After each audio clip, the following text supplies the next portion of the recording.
me. This is Ginger Lynn, and I wanted to wish all the boys on the 1973 podcast a happy 69th episode. 69th, baby. Lucky number. I made 69 films in my first stint of my career. Did not do it intentionally, but that's how it worked out. Anyway, I want you boys to keep it up. And you know exactly what I mean. Keep it up. Keep those shows going. Keep it all up.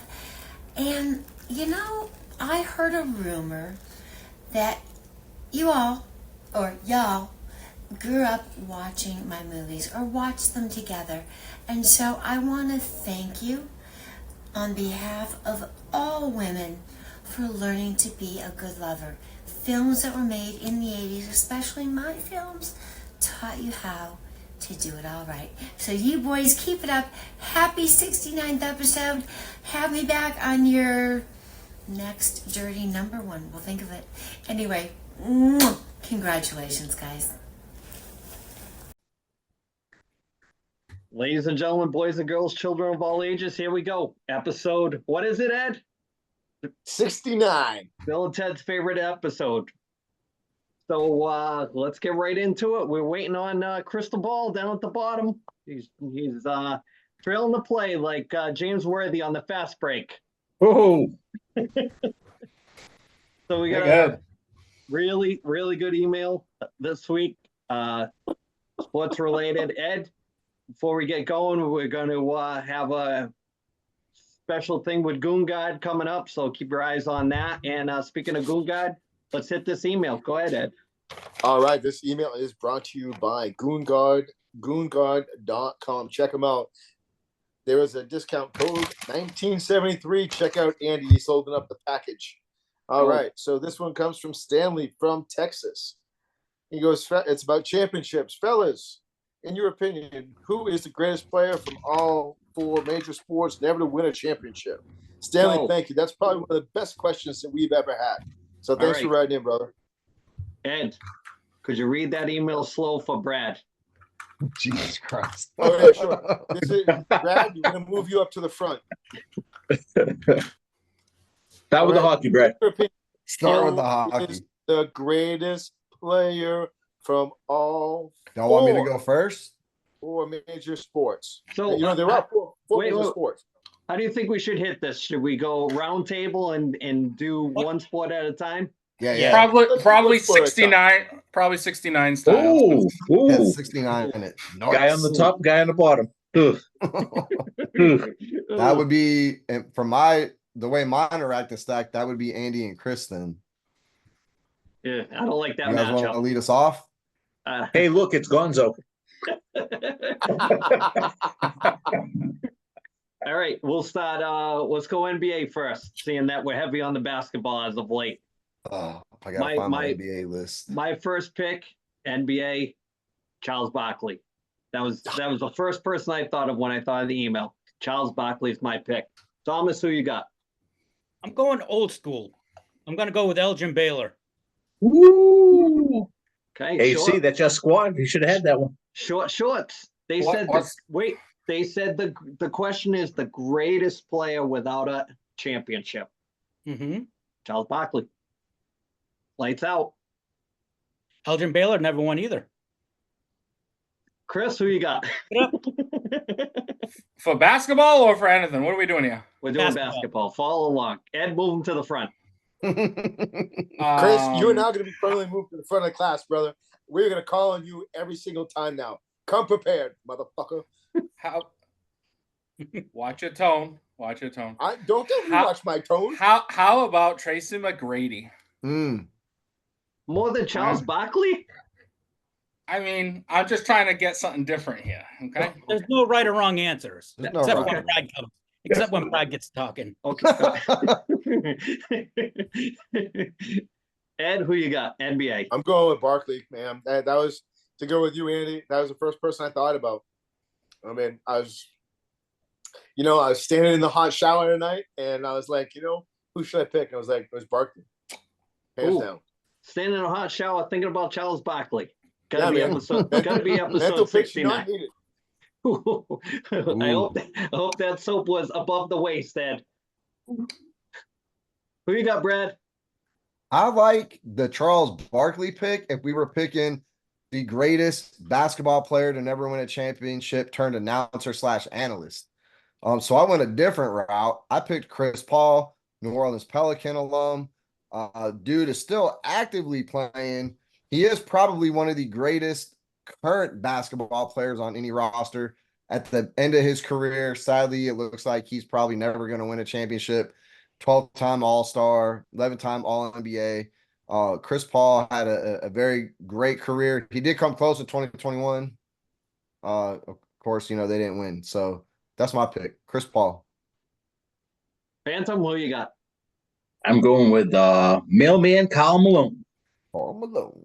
Good one. Good one. Good one. Absolute good one. You can see that there's an age gap with the picks already off the rip from the class of 73 and then the Young Bucks.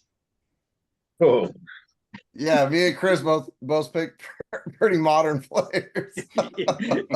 Yeah. We like an era when the shorts were short. Yeah. Hey, Patrick Ewing. That's another good one. At least you're staying in, you're talking Hall of Famers now. So, Yeah. It's the greatest player to never win a championship. So let's go MLB. I'm gonna go deep on this one. I'm gonna go Ted Williams. That was the first person I thought of. Him and Yastrzemski being growing up in a Red Sox era. That's kind of no-brainers. Tom, who you got? Well, originally I had Ted Williams written down, but I'll go with somebody different. But I will say Ted Williams, and he did everything he did.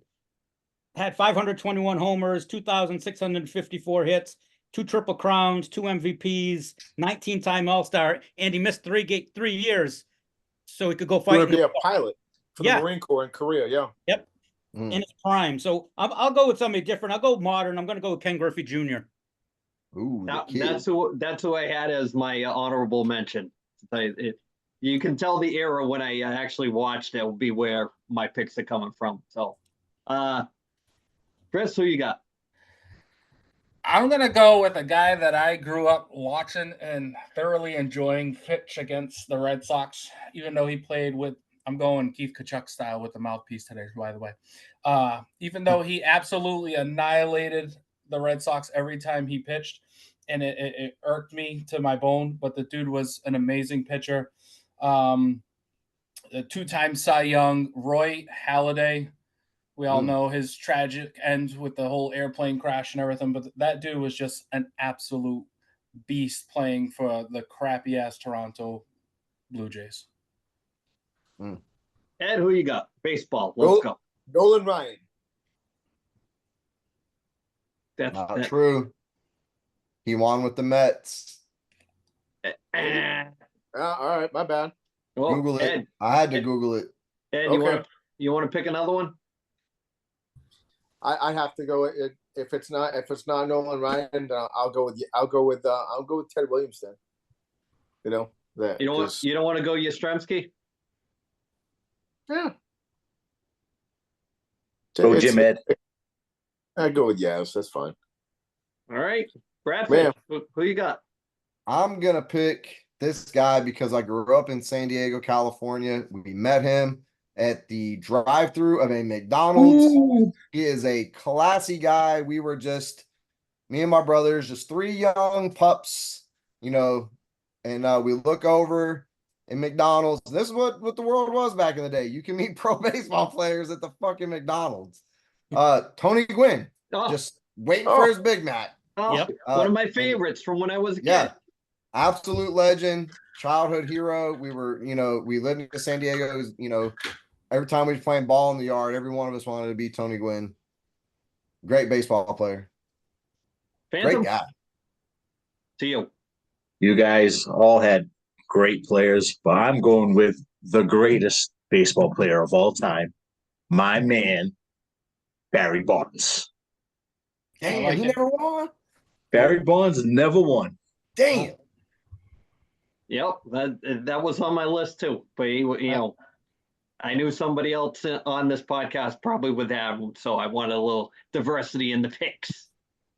Before we get to the second half, Chris, is that a Goon God mouthpiece you had in? I hope it is. Yes, sir. It was absolutely Okay, we need you just to promote a little bit. perfect fit.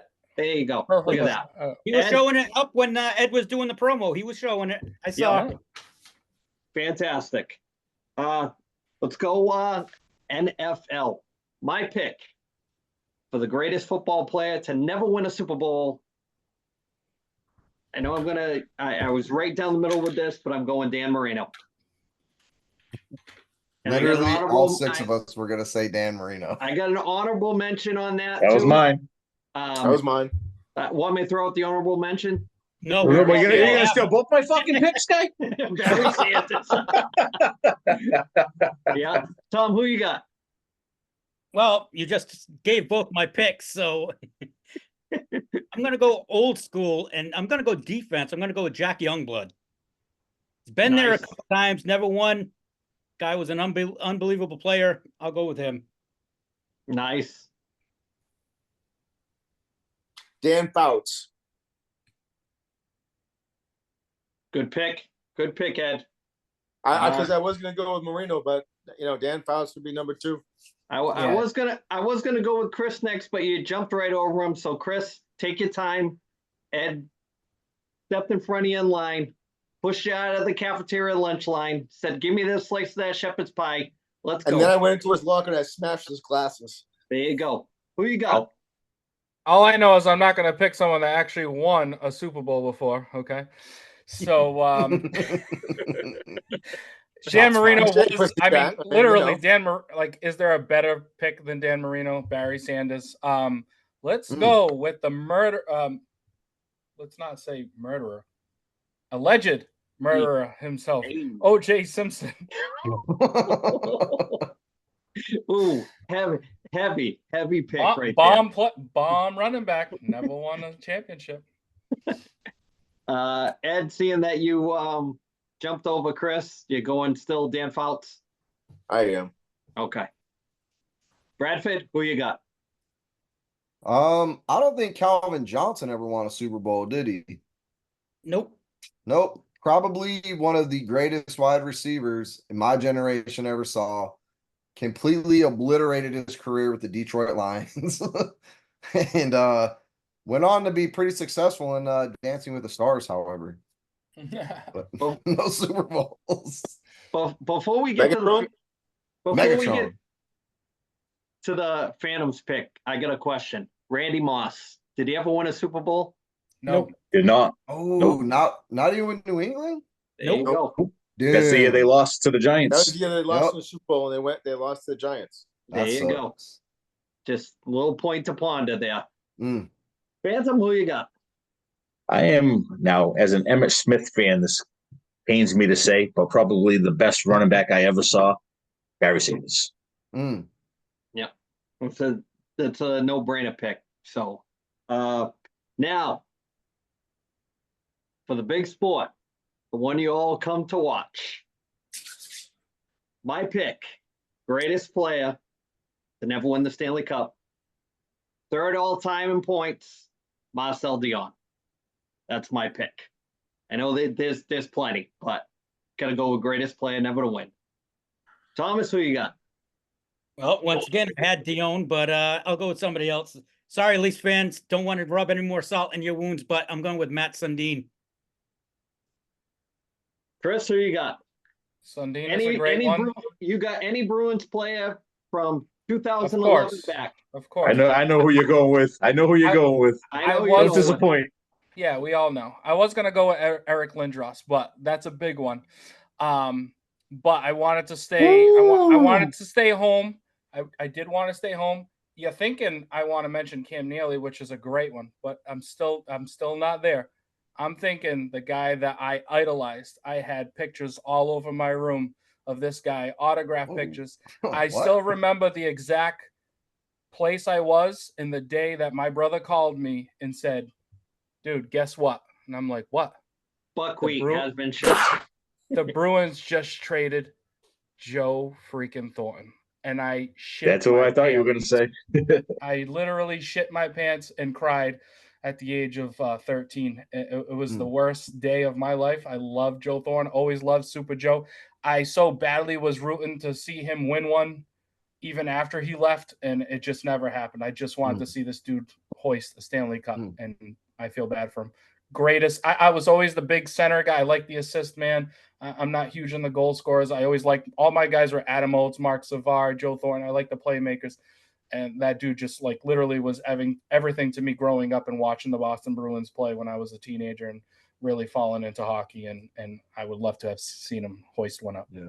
So what you're saying is you want him to come on the podcast and talk to us. Oh, that'd be amazing. One condition, if he comes on the podcast, you have to shit your pants again. I will. I promise. We'll broadcast it for everyone. I will. And I'll take a scoop out of it and I will lick my fingers clean if that's too far, buddy. Too far. Yeah, cut it off. We have limits. Joe Biden knew when to cut it off too. Yeah. So, Mama AC is listening. She don't want to hear all that. Yeah. Earmuffs, Ma. Earmuffs. So Ed, I'm proud of you. You didn't step in front of Chris. Who you got? We're waiting. Who you got? I'm going to go with a dark horse here. I'm going to go with my favorite player. So when you say dark horse, you're going Jerome McGinley? That was number two. That was number two. But Pavel Bure.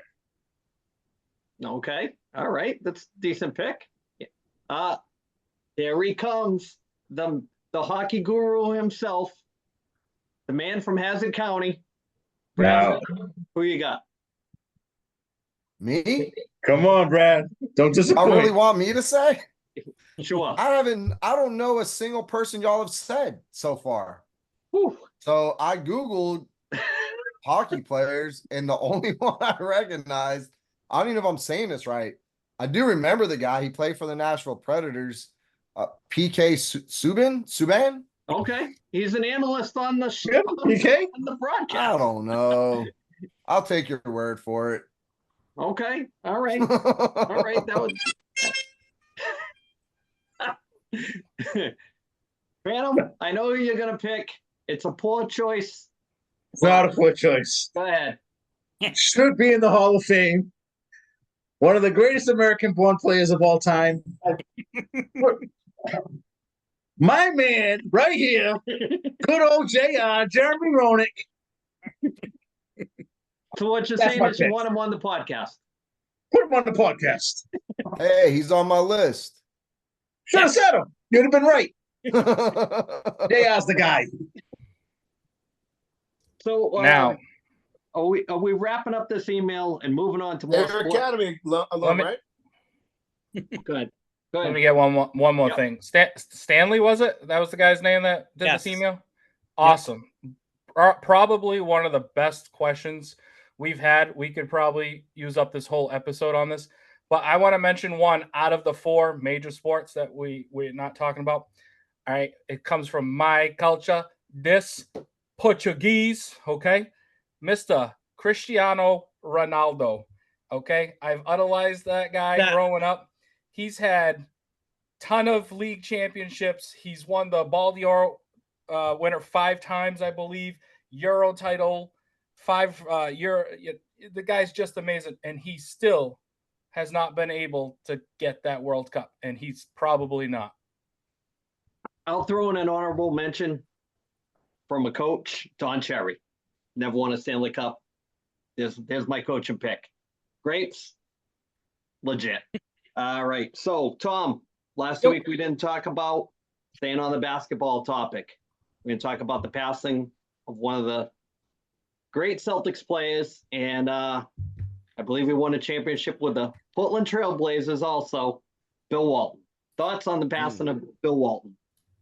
One of the greatest college players back when he played of all time. And if he didn't have so many injuries as he got older and when he got in the NBA, who knows how many he would have won or what his stats would have looked like. He was just phenomenal. And then he really did a really good job. It surprised me how well he did doing college basketball, and I think he did some pro games too as well. But he was quite the character, and I remember most when he was with the Celtics because that's when I was really into basketball, and he was just. I think he won the Sixth Man Award, and he was so selfless because as good as he was, he came off the bench and played with Bird and McHale, and it's a big loss. And unfortunately, what was it? Cancer, I think it was that he.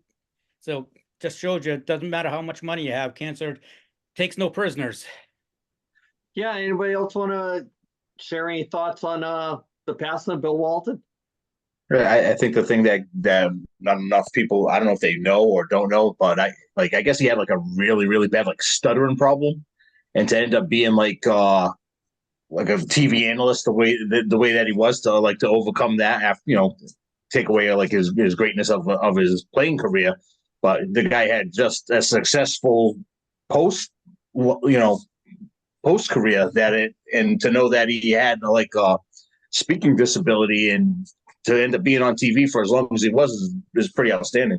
Yeah, the thing that stands out about Bill Walton is the pop culture side of him. He was all around like huge music guy, and there's all kinds of videos of him like through the years, like at concerts, and people would record him and Grateful Dead guy and all that. So yeah, sad to say that since we started the podcast, a lot of the guys that we watched growing up are slowly fading off. So yeah, let's speaking of fading off real quick, pop culture, Pat Sajak all done. The professor is recording the last episode of Wheel of Fortune. So who wasn't a fan of Vanna White? She had a huge following in the 80s. I can remember going into Spencer's, and actually somebody that appears on this podcast when I used to go over his house had a Vanna White poster in his room. And I'll bring that up the next time said person is on the show. But yeah, if he denies it, he's lying.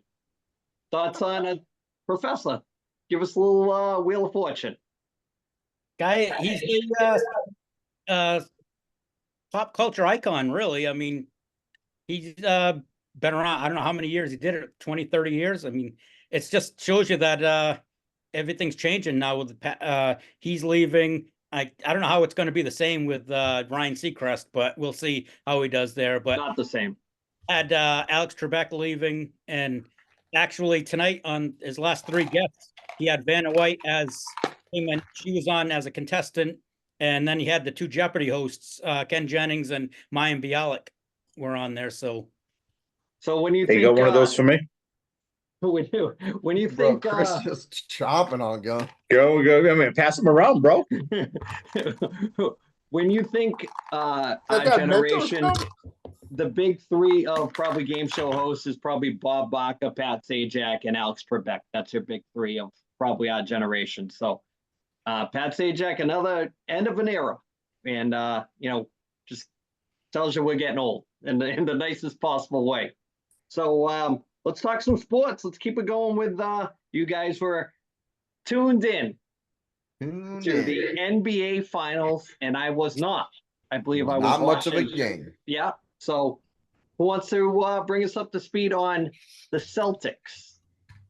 Professor, what do you got? Sure, I'll do it. Hey, first of all, Scotty, Darren, start your time, your clock right now because we're talking basketball for you. But start the timer. Let's go. I originally had said Celtics in 6. After watching game 1, I think it's going to be 5 at the very most.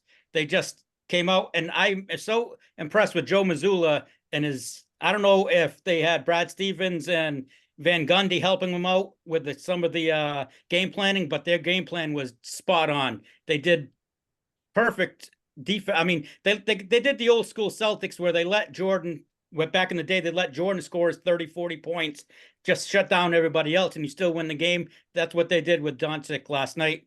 They never double teamed him. I think that shocked them because they didn't really know how to act. They just kept switching guys out and just covering with different people. At one time it'd be Al Horford, the next time it'd be Derek White.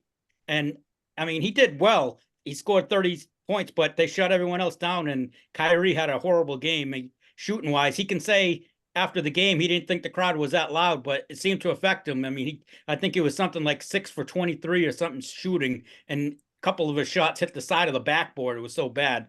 And Celtics just stopped them from shooting the corner threes, such as Dallas's bread and butter, and they stopped Doncic. Doncic only had 1 assist in the game, and I think they won with Tatum not really having a very good game. I mean, he had shooting wise, he didn't do well. He had a complete game, but wasn't one up to his standards. And I just think the Celtics now in 5 at the very least. Brad, you also watched the same takeaway as the professor? Yeah, I was gonna compliment the professor because his last week's basically his analysis of what he thought the game was gonna be, he was spot on. They let Luka play. He had a great game. They booed Kyrie Irving so loud that the announcers, you couldn't even speak over the how loud the crowd was. And it was every time he got the ball. They were absolutely relentless. He had to have been rattled. They game planned very well. So they made it to the finals based off this Kyrie, Luka, feeding the ball to the other players. Up to this point, they had a lot of assists. They had a lot of oops. They had a lot of quick pass to these real violent slams from their big men. They call them the Twin Towers, Lively and Gafford. Every time they went for an oop, somebody was there to block it. Every time they went to the big man so he could slam it down, somebody was there to block it. They had zero answer for Porzingis. It was his first game back too, so I don't know if they were just sleeping on him or counting on him not being 100% healthy. But that guy couldn't miss. Every time he touched the ball, he scored. And if he had a bad matchup where Dallas thought they had Lively on him, now it's going to shut him down, Boston would just send a pick. They would have to change up men. It'd be one of the small guys on him. Boom, he'd hit the 3. It was rough. I quit watching like midway through the 4th. It was rough. Did Chris, did you end up watching it? I know you're a big did. basketball guy. I'm not, but I games like this you have to watch. I'm still blaming this on that idiot that stole the beer from Luca. This is karma, bitch. Let the dude enjoy. Let the dude enjoy a beer. Let him loosen up. He's got he's all stiff right up the poop chute, and he's out there struggling. I mean, 33 points is not struggle, but let's be honest. That's just bad juju for the team, dude. Come on. 18 points, ass whooping, well deserved. The Mavs look tired. They look absolutely gassed out. So hopefully they get some rest. They recoup. They play better in game 2. So speaking of loosening up, what is going viral is the Edmonton Oilers fan is going viral. That was 3 minutes and 54 seconds of basketball talk, just to segue in there. Well, Tom pretty much covered the whole thing in a nutshell. I mean, yeah. But and the whole reason that we're recording on a Friday night is so that Ed? Why did you say let's record on Friday night? So we can place our picks for the Stanley Cup Finals. There you go. So let's talk some Stanley Cup Final.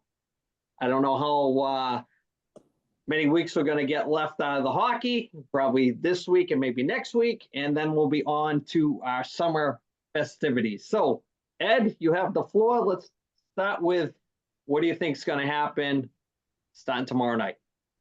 I think it's going to go 7. I think it's going to be a very physical series. I think that you have, let's see, there were 2 teams since January 1 or the All-Star break that have the most wins. One's Florida and the other one's Edmonton. They're 2 of the best teams.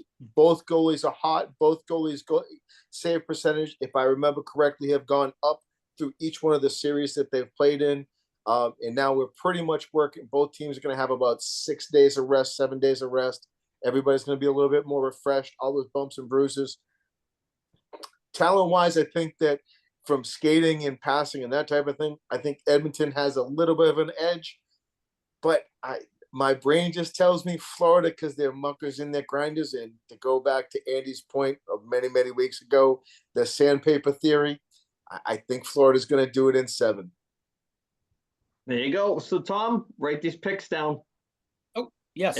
Ed said Florida in 7. So we're going to go to the Phantom. Phantom, what do you got? I know what you're a betting man. We know you like to throw a couple bucks around. Some say. Who's your pick? I am going with Edmonton Oilers in 7. I think it's just set up for McDavid to win. I want to see how they call the games. If all of a sudden Florida's coming out and they're trying to play their style, they start putting Edmonton on the power play because the refs start calling everything. They're not letting them play. Huge advantage for Edmonton. Skinner's been hot, like Ed said. If he can continue that play, Nurse's kind of coming around a little bit too. I guess you have the outlier of Barkov, who I saw a great stat on between playing against Pasta, Cooch, and Zibanejad, only on the ice for a -1 for the whole playoff so far against all the other team's top players.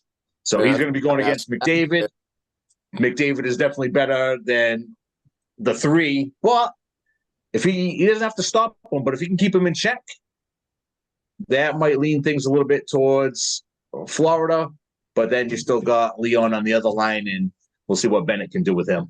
It's a nice little side story to that too. Is that you got Bennett and Tkachuk playing against Edmonton in the finals, and they were a big part of that Battle of Alberta that was going on before. So they're old friends.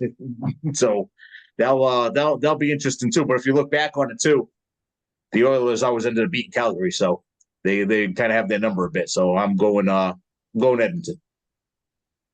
We're going to the hockey capital of the United States for Bradford and his pick, live from Hazard County. What do you got? Edmonton in 6. Okay. I have no justification for the team I picked or for how many games. Okay, so that's a good pick because Dave Portnoy said Oilers in 6, and he's been winning nothing but money during these playoffs. Portnoy is such a geek. I'm not picking the same as him. There you go. Set in stone. Professor, write that down. Got it. Come on, man. One bite. Everybody knows the rules. Come on, man. I'm so sick of that guy. Crystal ball, who you got? Love Portnoy. I mentioned him last week. He's on fire right now. He's probably going to win the Celtics one. I don't think Mr.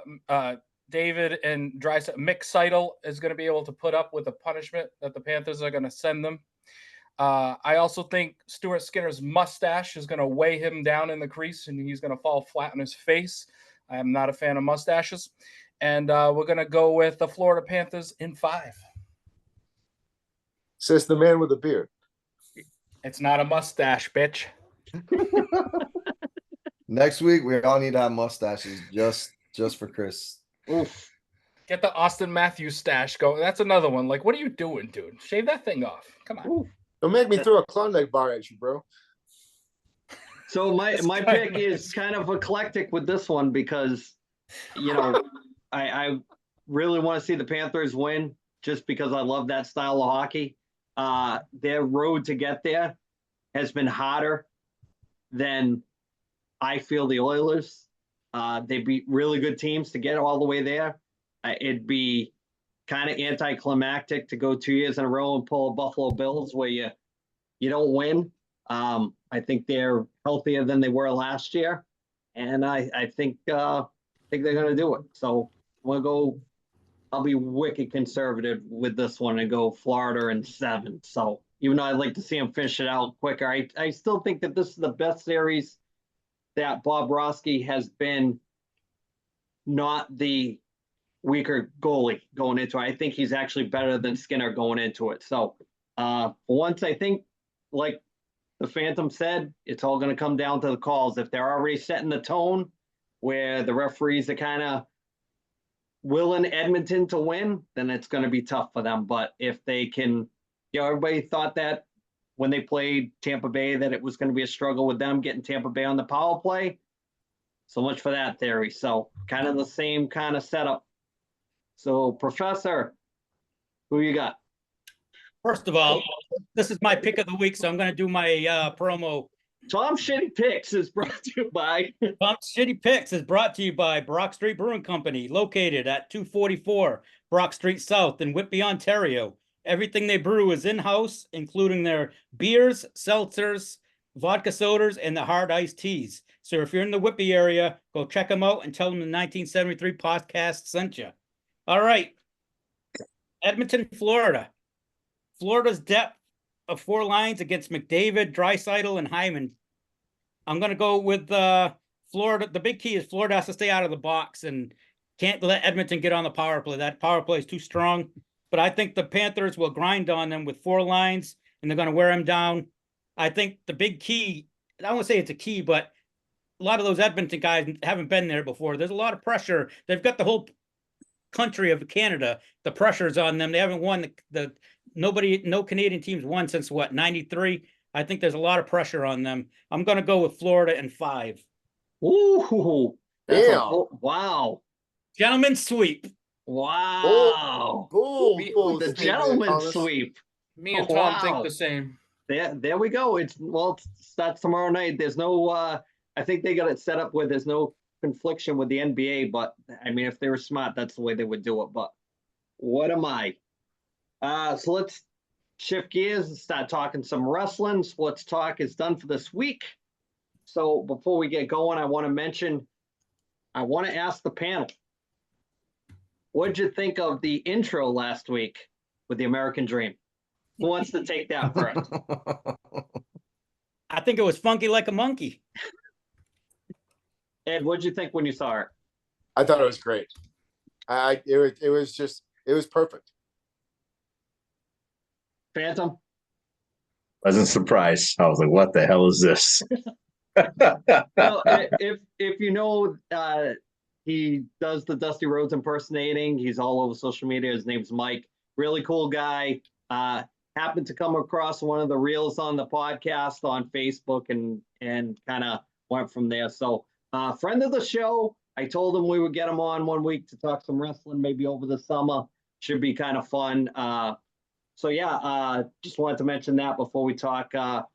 One of the segments that we've been following during the season is Dark Side of the Ring. They have what do they call those 4-part docuseries, right?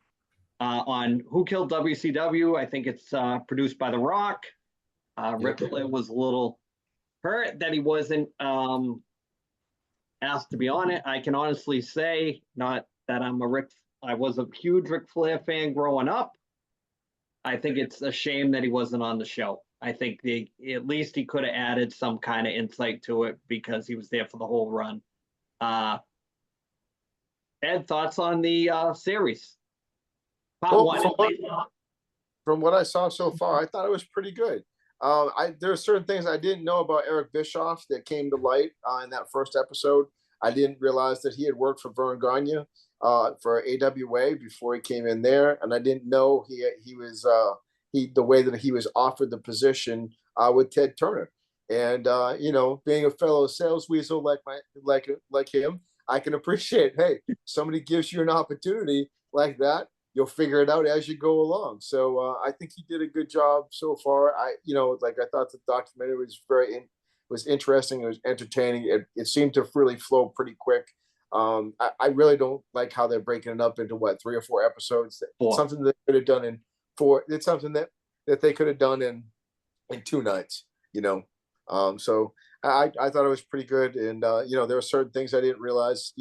I didn't realize that Kevin Nash was in the Teenage Mutant Ninja Turtles. That was something I didn't know. So some things that I didn't remember, and to not have Ric Flair in there, he's been kind of a horse's ass lately. And he's one of my favorite wrestlers growing up and that type of thing. And to not have him in there, that they are kind of doing a disservice. So that's my thoughts. Phantom, what do you got? I thought it was pretty good. I like how they kind of reviewed back when the whole emergence of like the Sting Crow character and how they kind of fucked up the where we talk about now, like the finishing the story kind of a thing. That thing was set up so perfect for Sting to take back WCW with a clean win over Hogan, and just knowing that Hogan undermined him and Bishop went along with it. And it kind of like they still put the belt on him, but it should have been clean. he took back WCW, and then they could have went with the story from there. Well, I mean, I don't think that was like the downfall of it all. I think that part of it actually came after. But if you're not booking well, it screws up everything, because all it takes is for one little hiccup, and especially the ending. It's like watching a good movie and then having a fucking shitty ending, like the Game of Thrones ending, and then like fucking phenomenal, best series ever, and then it's a stinker at the end. Like Heat, it's like that movie Heat. Yeah, they kind of blew that, and the stuff with Bischoff, I agree with Ed. It's like the guy's like the ultimate salesman. He kind of just talked him into thinking that he could handle it all, and I mean, I think you got to give him credit. He did a great job coming from where he came from. I think he should have just kind of like wrote it his own way, did things the right way, rather than, I think once he got Hogan had his ear, and he just was like riding the big star all the way till the end. We're gonna ask the Young Bucks thoughts on the WCW series. If you didn't watch it, we can get caught up next week. And just thoughts on WCW in general. Go ahead, Bradford. Yeah, I didn't have a chance to watch it yet. I'm gonna get caught up this weekend. It's definitely on my list. I'd say the same thing about WCW as I say about AEW. WWE needs it. Their competition to thrive, because it makes their product come out more entertaining. It's more quality that way when there's healthy competition between the two brands. I see AEW making some of the same mistakes that WCW made with giving their stars creative control. They need to have a legit booker, instead of letting a fanboy book. I think that kind of happened in both instances, or at least letting the stars have creative control. Like you said, Hogan kind of undermining the match with Sting, and having that written into his contract so he could make those calls on the fly. But that's not good for the brand. It's not good for the business. They need to have, someone strict in WCW or in AEW, because they're making the same mistakes that I saw in WCW. So I can't wait to get into the show, really get into it, deep dive into the weeds. So, Chris, thoughts on WCW? It was great. What a good question in the title, right? Who killed WCW? Was it Vince Russo? Was it Ted Turner? Was it the whole AOL merger with Time Warner? It could have been so many different things that ended up failing. Obviously, I think just the way Vince McMahon was running WWF at that time. I remember exactly at that time in school when I was big into WWF and Stone Cold was coming up. There was still a few kids that were watching WCW, and they're like, "No, WCW is better." And I'm trying to get into WCW at the time. I'm trying to watch, and to me, it was like a soap opera. They were sitting around the living room couches, talk a bunch of bullshit back and forth talking. I just remember for me being a huge turnoff, So to me, ultimately, I think what really killed him was just like costly talent acquisitions, the contracts between that, and just creative missteps, man. It was just the show just became so like you couldn't even be invested in it. You couldn't feel like, oh shit, did that just happen? You never had that moment. It just all seemed so fake in a way, That's what I got out of it. So before I go to the professor, my favorite quote from that first episode was Conan's quote, which said, "Out of all the merchandise that you ever saw in the history of WCW, there's only one shirt you still see, and it's the NWO." So it had some kind of gears behind it, and some kind of pop culture kind of cross thing going on there. So Thomas, thoughts on the first episode?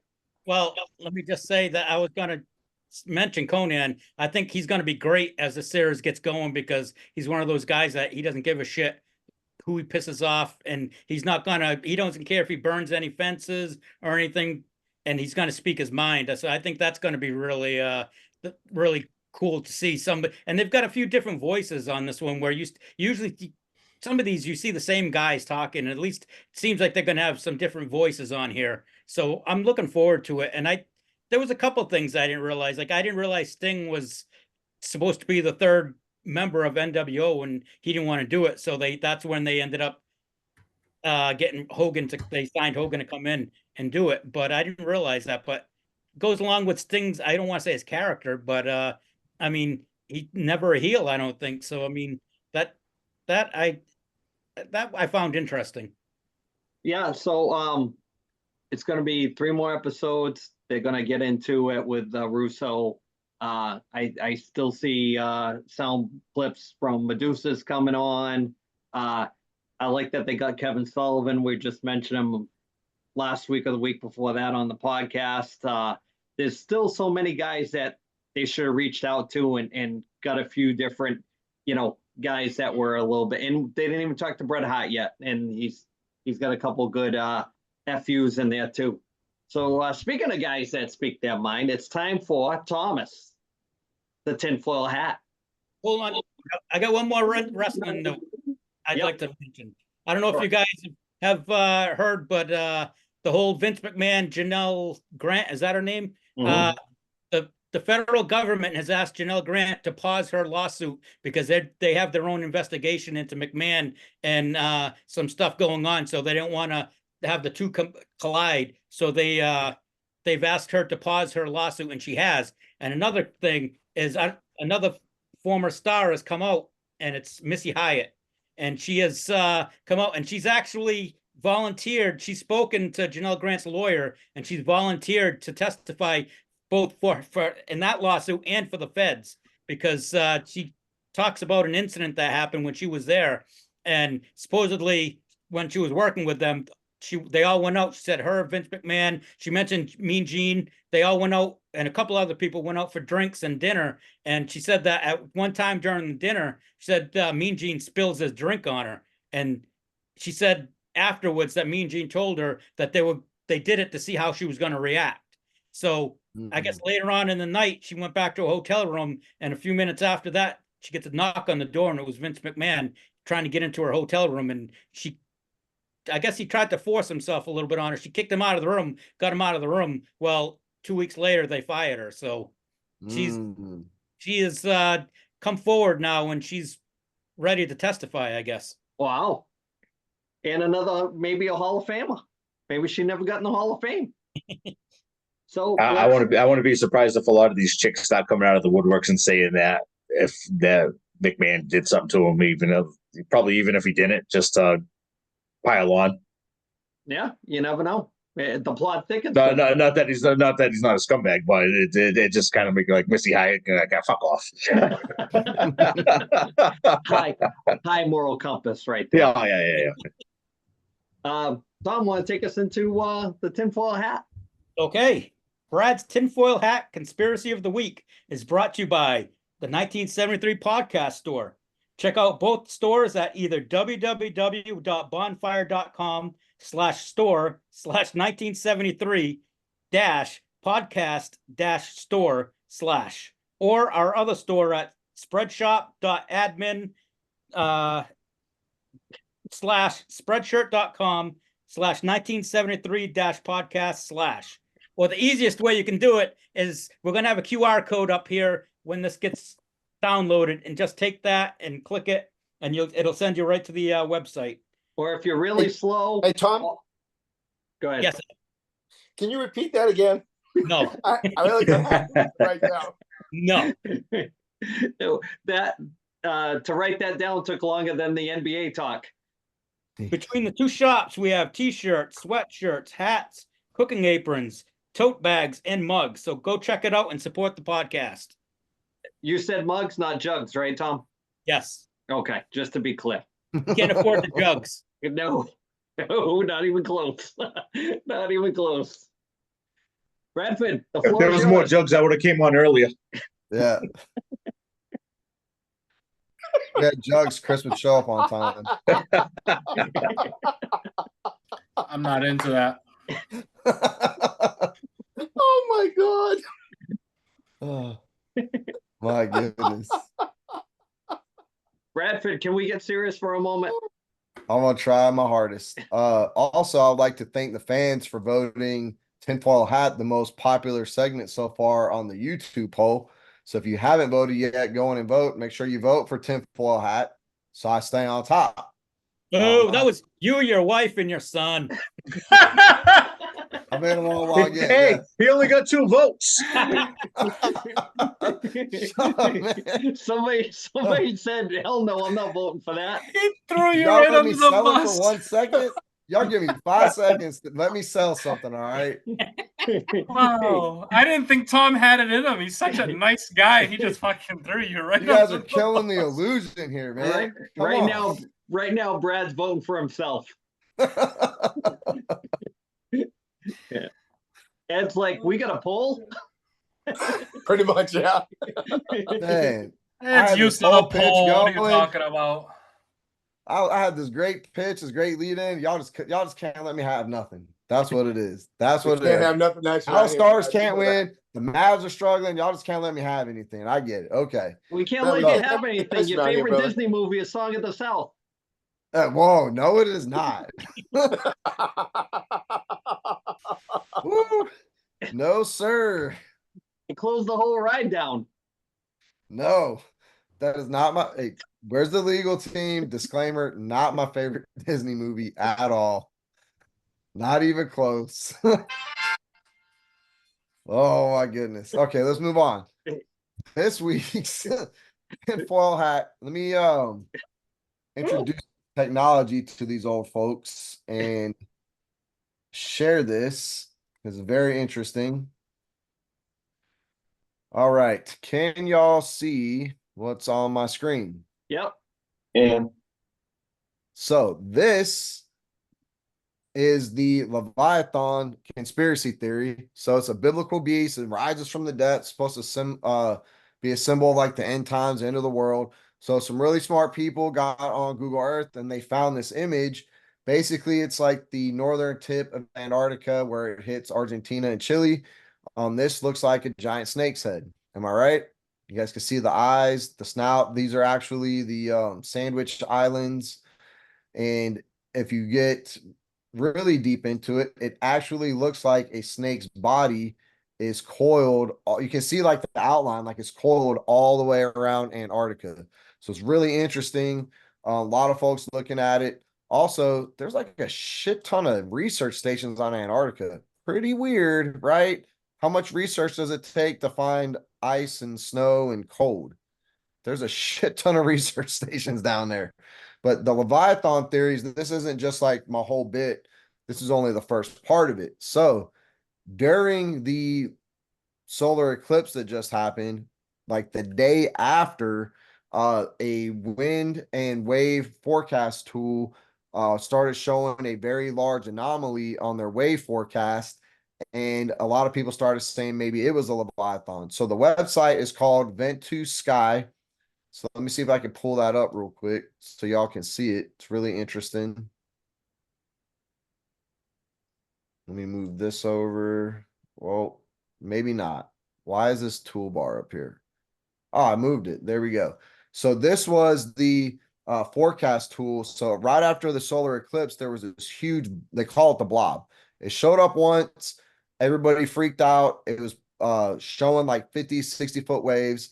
All I could find of it was an image right here. So can y'all see that? This was Yep. the blob off the tip of Africa. It showed up for about a day. It blew up on Instagram and TikTok. What do you know? Vent2Sky came out and said it was an error in the algorithm, so they pulled it down. All was well. Everybody talked about it. We all got spun up. Conspiracy theories started coming. I think it might be an underwater UFO coming to the surface. Some people think it's Leviathan.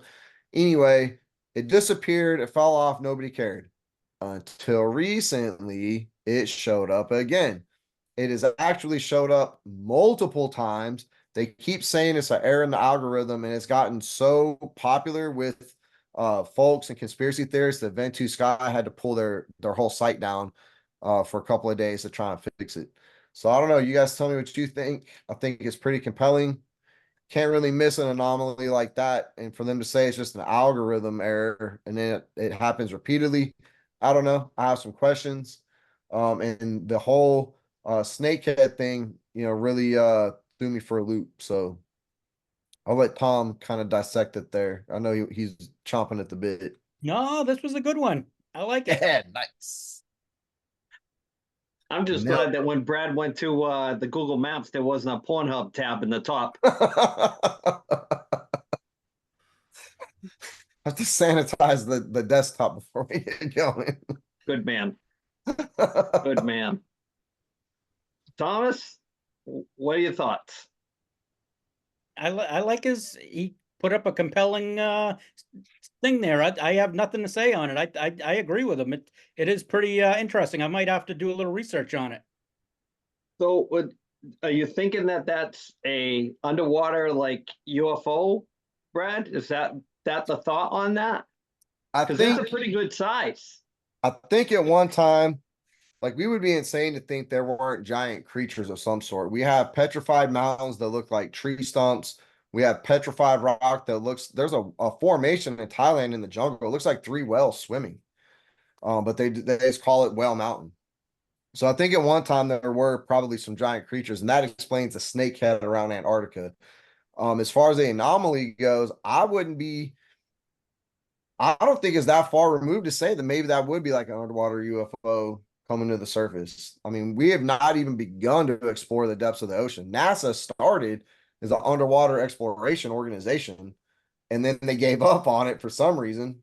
They called it quits and turned their attention towards space, if you even believe in space, right? It's part of their whole matrix, programming. So I don't know, man. Space is Waiting the to see final frontier. Yeah, I'm waiting to see if the anomaly pops up again. I want to see it pop up and then maybe somebody go out there and see if they can find it instead of just making a TikTok, That's my challenge to all the conspiracy theorists. Go out there and find the anomaly. Don't just post it on TikTok. So Ed? I would think it was like the government fucking around. Some kind of anything that big of a space is like the size of Texas, 50, the, 60-foot waves.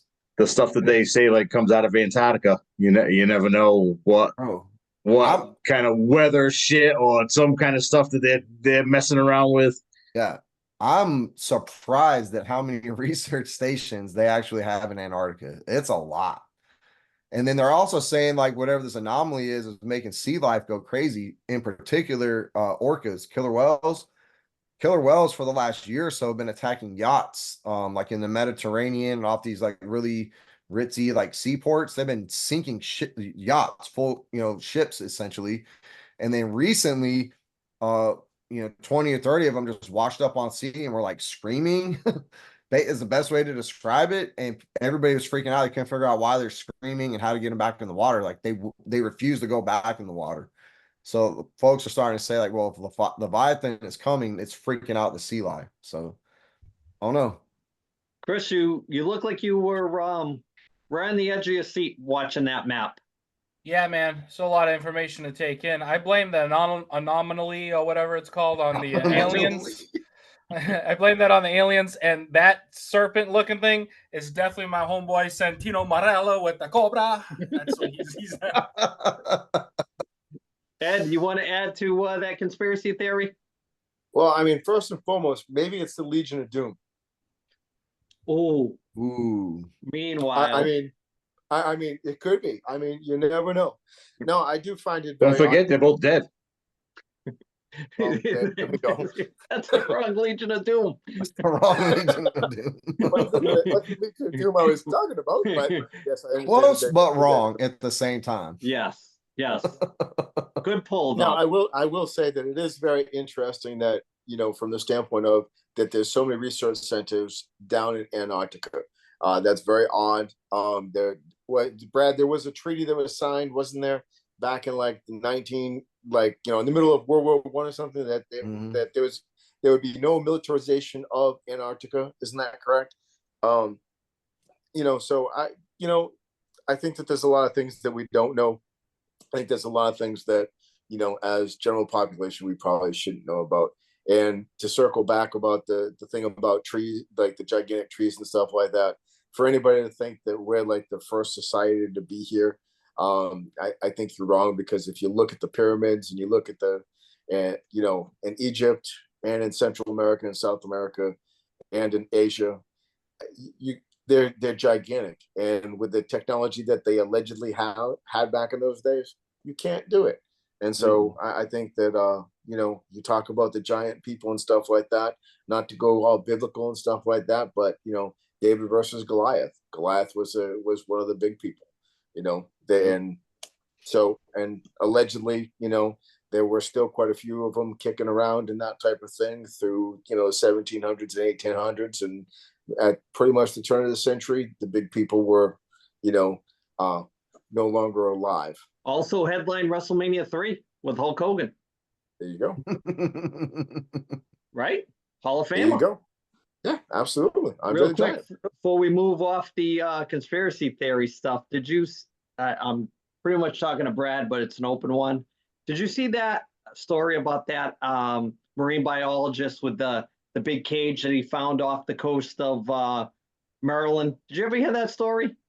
No. Marine biologist was on an expedition doing work at sea, and a storm came in, blew him off course, and he was way out off the coast of Maryland.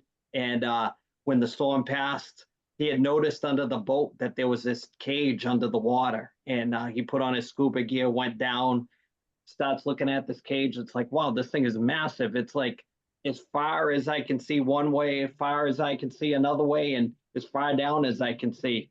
And the bars were huge and all that. And so he starts swimming along the cage. He notices some signs that say property on NASA, Zone F, stay away, all these other things. And then, so he starts swimming around the cage and starts to surface, and then he hears like this loud banging. So he stops.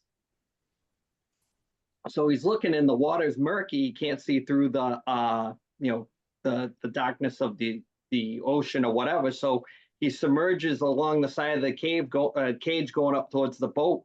And he sees, as he's getting on the boat, a 70-foot shark in the cage.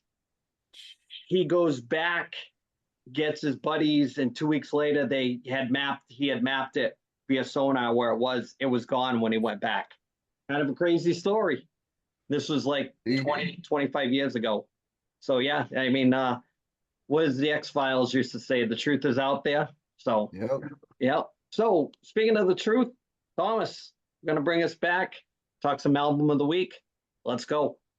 All right. This week's album of the week is brought to you by Purchase Street Records, located at 53 Pope's Island, Unit 2, New Bedford, Mass, or online at purchasestrrecords.com. They also have a Facebook page you can check out. Purchase Street Records is Southern New England's largest independent record store. Pick sold. I was going to pick Badlands, but Roger already beat me to the punch. Damn straight. Going to Mexico City for a week for work. So I picked a band with Mexican descent, and that is Deftones. I know I mostly show 80s metal on my channel, but I really love the Deftones, and it's my son's one of his favorite bands. So come down, $22 for this masterpiece. Come get it. So let's wrap things up for this week. We're already almost an hour and a half into this bad boy. So a lot of good topics this week. Great email to start. So Chris, shout out for the week. Let's start with you. All right. Let's go with right here. Waking up from the wrestling ring to the yoga mat. I think we can call him a friend at this point. Brendan Higgins. Knuckles Nelson. Sure. I actually started reading it into the thick of it right now, where he's talking about how he kind of spiraled with, the drugs and all that, obviously, just like most wrestlers. But to talk to him now and see how established he is in life, successful, awesome book so far. I'm loving it. You can't help to get emotionally invested in it. So very good. Can't wait to finish it. And I can't wait for the next time he comes on so I can talk about it with him. Yeah, you can buy it on Amazon. Ed, what do you got this week? Well, two things. Joe Lyons, big shout out, had a big shindig this weekend, the other night in Boston. Congratulations, Joe, friend of me from college and friend of the show, and couldn't be any prouder of you, bud. Congratulations. And then number two, Eric, don't be so cheap, buy the mug. Bradford, what do you got this week? Not really a shout out, just a reminder that June is Men's Mental Health Month. If you guys are upset, feeling down, depressed, struggling with mental health issues, just for anybody who's listening to the show, don't be afraid or ashamed to reach out, call somebody. There are hotlines, helplines, and resources available, far more resources than were available 10 or 20 years ago. And by all means, look me up on the show, on the pod, hit me up on socials, and I'm happy to talk anytime, day or night. Don't So I'm let it gonna go. put a little Get some comedic help. twist on that there, Bradford. I was want everybody to know that Father's Day is next weekend, and it's number 20 on holiday list of holidays celebrated. Mother's Day is number 2, Christmas is number 1, Father's Day is number 20. So Arbor Day, more people celebrate Arbor Day than they do Father's Day. So Crazy. the way that I look at it is don't lump us all together. There's good ones and there's a lot of bad ones. So if you are lucky enough to have your dad, think about him on Father's Day and treat him right. Speaking of fathers, Phantom, what do you got? I don't got too much. I got nothing. I'll thank the boys. Thanks for having me on. You're welcome. Thomas, you're going to close us this week. Well, I'm going to give a shout out to all the teachers out there because my wife is a teacher and this school year has been crazy. She's got 6 more days and she's been counting down. She's got it down to a second when she gets out. These kids today are freaking nuts. So I just want to give a shout out to all the teachers out there. You're all doing a good job. Absolutely. And speaking of good jobs, good job, guys. Another episode in the book. Ed, what episode was it? It was number 69. So hopefully the next milestone we're going to hit is 75th episode. We're going to try to reach out to everybody that we've had on the show and just have one big celebration in a couple of weeks. It'll be during the thick of the summer, so hopefully we can get everybody on. So from us to you, here we go. Another one in the books. Like, subscribe, and all that other crap. Don't be so cheap. Buy our gear. Yeah, buy some stuff.